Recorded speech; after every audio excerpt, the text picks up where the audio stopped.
just watched a heron fly over the woods. Very magical.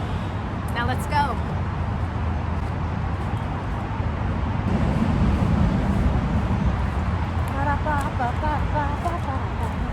Look how much the woods have grown. It's very important. Stay on the path. And make sure you're with someone you can trust.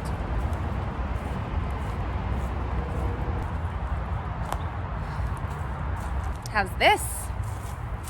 Hi everyone, welcome to the Cinderella Circle. I am your host, Danielle Marivette Hernandez. Today, we are going to quickly talk about the glass slipper. 1955, picture it.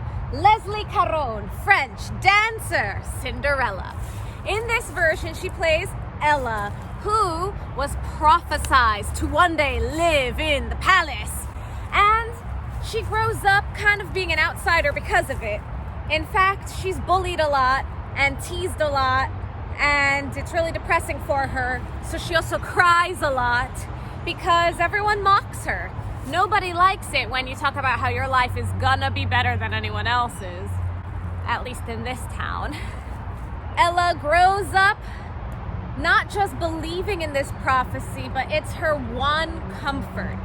Her mother is gone, her father is gone, and she lives with her stepmother and stepsisters, Berdina and Serafina, and they all mock and tease her. Now, let's talk about Leslie Caron's Cinderella. Leslie's Cinderella is a bit on the spectrum.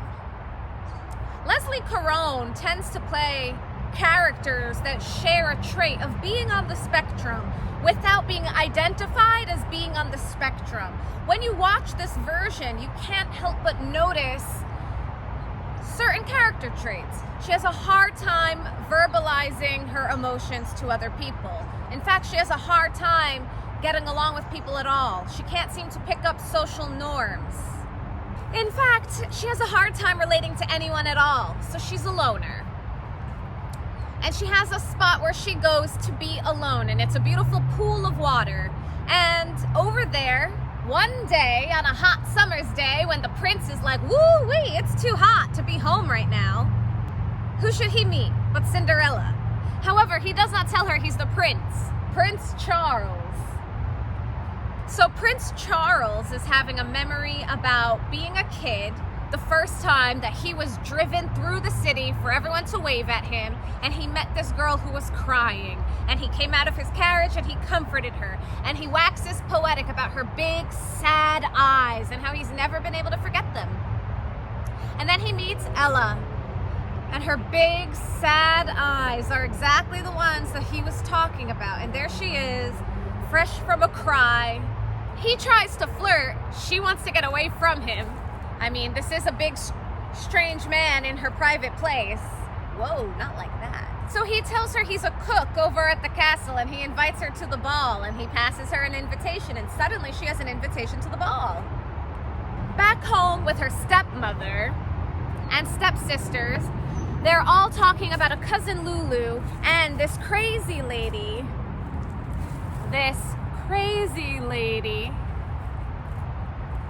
Oh crap, what was her name? Madame Toulou? Well, we'll just call her Madame T. Our Madame T is known as a local thief around town and a loopy lady. She nicks things, but she's friendly enough. And cousin Lulu is their supremely rich cousin that they have to suck up to because, they're not doing too well financially. Now, they're talking about this sumptuous gown that cousin Lulu had made that is, just so ridiculous because it's too young for her. It's white with crystals and rosettes. And lo and behold, what dress do you think shows up later in the movie, huh? Madame T meets up with our Ella later in the film, and they have a lovely bonding moment. They bond over being loners. They bond over their own grief and how people don't seem to understand them. And Ella laughs. She's like, you're the crazy lady who steals things. Oh, yes. Oh, Ella, so sweet. Well, the night of the ball comes, and so does Madame T, and wouldn't you know it, she has somehow gotten her hands on this gorgeous white ball gown covered in crystals and rosettes, and insists that Ella find her way to the ball because you can't live on dreams forever. You can't live on fantasies forever. So Ella makes her way to the ball, and she refuses to talk to anyone. She's just looking for her handsome chef in the kitchen, except you and I know that the chef is the prince. Everyone wants to dance with her, and she refuses to talk to them. She doesn't want anyone to know who she is. She's not supposed to be there. Funny how Cinderella is always persuaded she's not supposed to be there, but she is the only one who is truly destined to be there. So she is silent the whole night, and every time she tries to get to the kitchen, someone else insists on dancing with her. And because so many of the aristocracy are dancing with her, everyone is like, who is this woman? Well, eventually, one of her suitors is none other than the prince herself, and reveals himself. She is shocked and mad, but glad that she found him. So he reveals that he's the prince. They go out to talk on the porch, but who's coming but cousin Lulu and her entire family? So she must run away. And now we have it after the ball. The prince is thinking about how she is the one. He sings a beautiful song. It's a very melancholy song, but it's so beautiful. Take my love. La da da da da da da da da. He sings a song of longing, but he's the prince. He could do something about his longing. Before we go on, let's talk about Leslie Caron's haircut. She has a pixie cut, very short, cropped close to the skull in the film. In fact, it's one of the things that makes her stand out amongst all the other people, because everyone else is sporting this sort of French powdered curly Q look. And because of this famous dancing woman at the ball is called an Egyptian princess, and word goes about town that the prince is going to marry an Egyptian princess.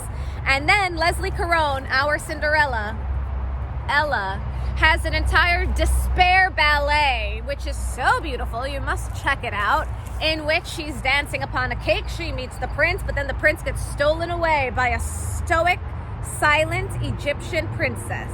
And she runs away to her fountain, where she cries, and she cries, and she cries some more. But guess who shows up? None other than our Prince Charles. None other with a proposal for her, and with the entire town to acknowledge that the prophecy was real all along, and he does intend to marry her, and she will live in the palace, and they must not mock her anymore, for she is his one true love. He has a desire to protect her, to hold her close. He's attracted to her sadness because it matches a sadness that he feels within, that he is not allowed to express, because he is the prince, and he was born with a silver spoon in his mouth, with a palace over his head, and an entire staff of servants to wait on him hand and foot. And he talks about how he is not allowed to complain, but he still feels this loneliness, this isolation. And in Ella's sadness, in being able to provide for Ella, he is able to provide for himself. It's an interesting pairing. It's not a duo we see too often. And again, when you watch this version, you can't help but notice that character traits Ella exhibits are on the spectrum. This is such an interesting and important facet of Cinderella, because Spectrum Cinderella does not get represented too often, does she? And yet, here she is. Beautiful, allowed to be sad. She has the passed on parents. She has her connection in nature because she goes to this pool of water to reflect and to be alone, or to stop feeling lonely because she's in nature.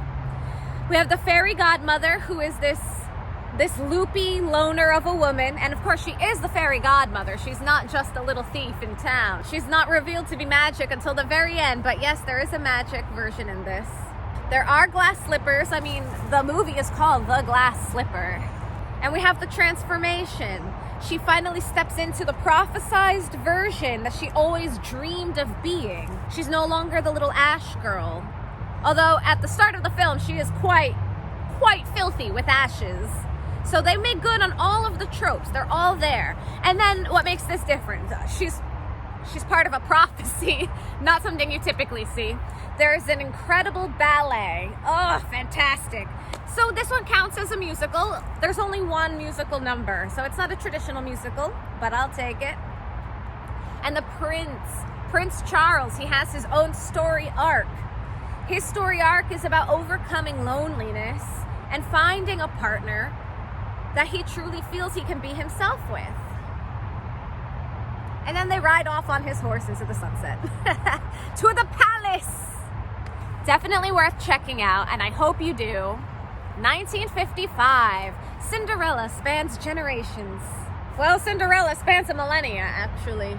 This version of Cinderella concentrated on loneliness and how loneliness can bind us or isolate us. But it is up to us, and it's not one or the other.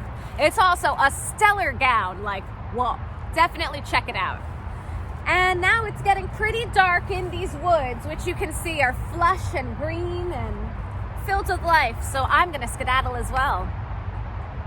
Thanks for joining me, as always, and I'll see you guys next time.